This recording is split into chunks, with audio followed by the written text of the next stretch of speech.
Do you still stand by the pledge to support whoever the nominee, even if it's Donald Trump?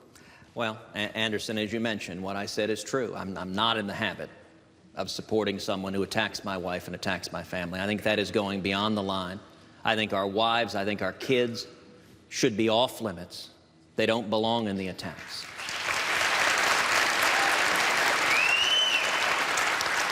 And listen, I'm not an easy person to tick off. But when you go after my wife, when you go after my daughters, that does it. And I think I want this race to stay focused on policy and issues and solutions to the real problems facing America. That's where I'm going to stay focused. But if other candidates don't, I think that's beyond the pale. So I just have to follow up. If Donald Trump is the GOP nominee, would you support him? Let me tell you my solution to that. Donald is not going to be the GOP nominee. We're going to beat him. It sounded, when I was pressing Senator Cruz on it, sounded like he was saying he'd have a hard time supporting somebody who went after his wife. Honestly, he doesn't have to support me. I'm not asking for support. I want the people's support. Do you continue to pledge whoever the Republican nominee is? No, I don't anymore. Look, you don't? No, we'll see who it is. You won't promise to support the Republican nominee? And he was essentially saying the same thing. Let me just tell you, he doesn't have to support me.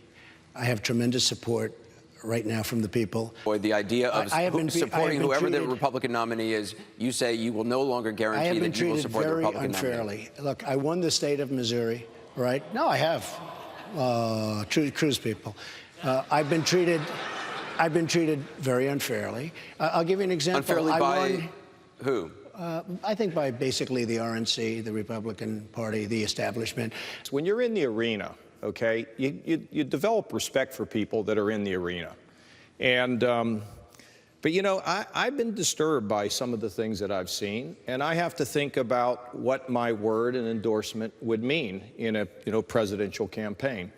So I want to see how this thing finishes out. Essentially, you're saying it's in the balance. If the nominee is somebody that I think is really hurting the country and dividing the country, I can't stand behind them, but we have a ways to go. Let's see how this all folds out.